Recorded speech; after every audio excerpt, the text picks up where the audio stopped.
This video, we're going to go through section 9.1, which is the introduction to hypothesis testing. So in this lesson, you learn about the null hypothesis, the alternative hypothesis, how to interpret a p-value, and how to draw a conclusion of a hypothesis test. So the null hypothesis is the claim that we're weighing the evidence against. So one thing that's important is that the null hypothesis is always an equality. So it's always that something is equal to something. The alternative hypothesis is the claim we're trying to find evidence for. So this one's always an inequality. One thing to note is that if it is different than, you're going to use not equal to, and that requires a two-sided or two-tailed test. So an inequality like less than or greater than would just require a one-sided test or one-tailed test. One thing to make note of is that both of them include parameters. So p, not statistics, not p hat. So p hat is taken, we will still get data and calculate a p hat, but that's just looking at whether or not p hat is the same or close to p. It's not going to be a part of the alternative hypothesis. Those two use the same value. That value is the p value for p, not the value for p hat.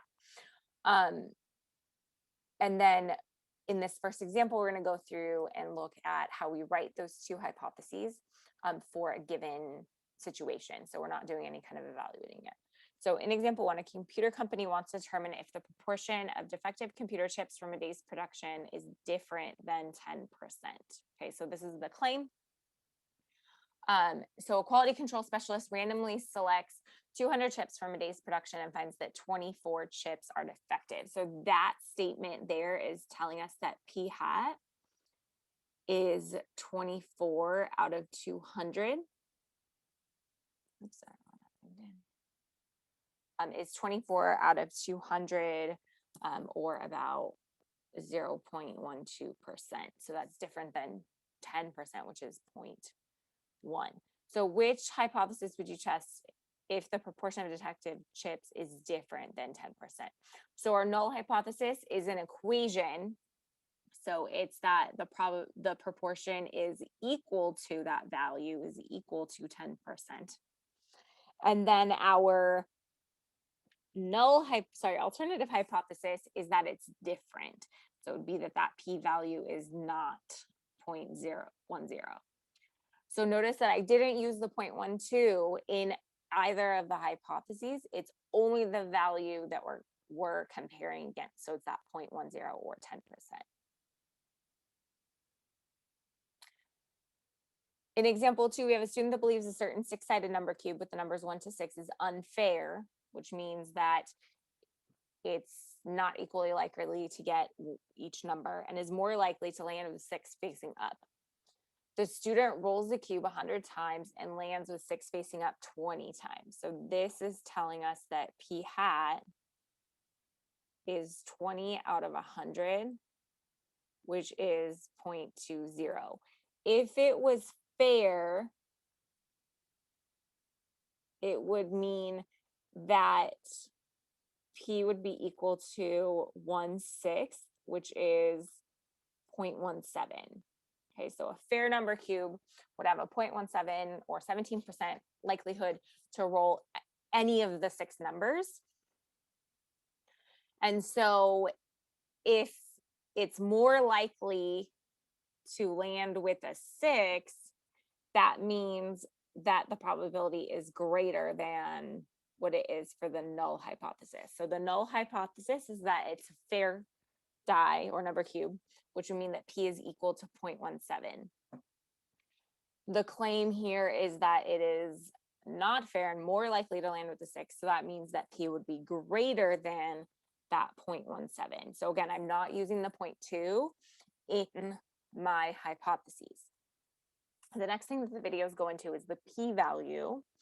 The p-value is the probability of getting evidence for the alternative hypothesis as strong or stronger than the observed evidence when the null hypothesis is true. Okay, so I'm going to skip the significance level and we'll talk about that when we get to the second part of this question. So a statistics student believes that black cars are less likely to receive tickets for moving violations. Black cars make up 19% of all cars manufactured.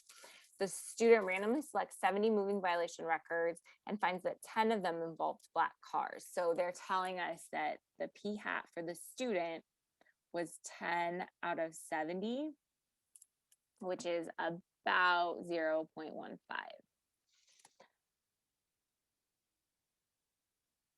The p-value for the test of the hypothesis, where the null hypothesis is p equals 0.19, or again, the 19% from the problem. And the alternative hypothesis is that p is less than 0.19 is 0.24. So our p-value is 0.24. What is the correct interpretation of this p-value? So assuming that the true proportion of black cars receive moving violations is whatever our null hypothesis was, so is 0.19. We could also put 19%. It kind of depends on what the multiple choice options are. And so then there is a 24, so the p-value is 0.24, so 24% probability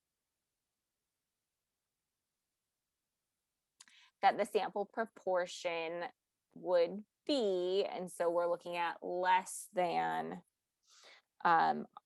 our value. So it would be 0.15 or less by chance alone. Okay, so this number came from here. Okay, so our p-value interpretation says that assuming the true proportion of black cars that receive moving violations is 19% or 0.19, depending on how it's worded, there's a 24% probability the sample proportion would be 0.15 or less by chance alone, because the idea is that the student believes they're less likely to receive tickets. Okay, so that's why it's less. So they're asking us, what is the correct conclusion given alpha equals 0.05? So given alpha is 5%, that's our significance level. So the significance level is 5%.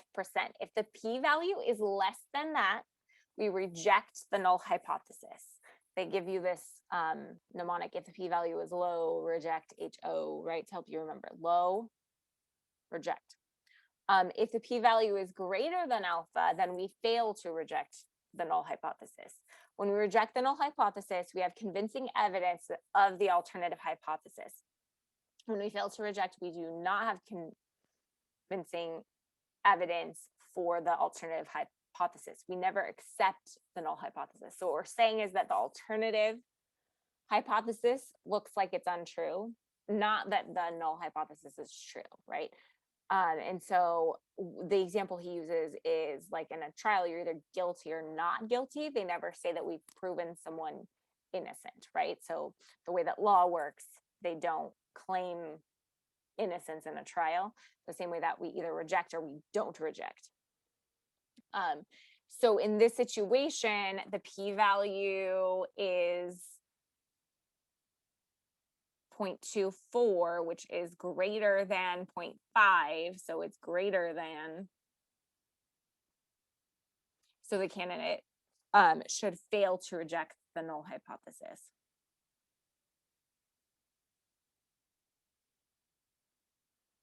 Okay, so we're failing to reject the null hypothesis because that value, our p-value 0.24, is greater than our alpha of 0.05.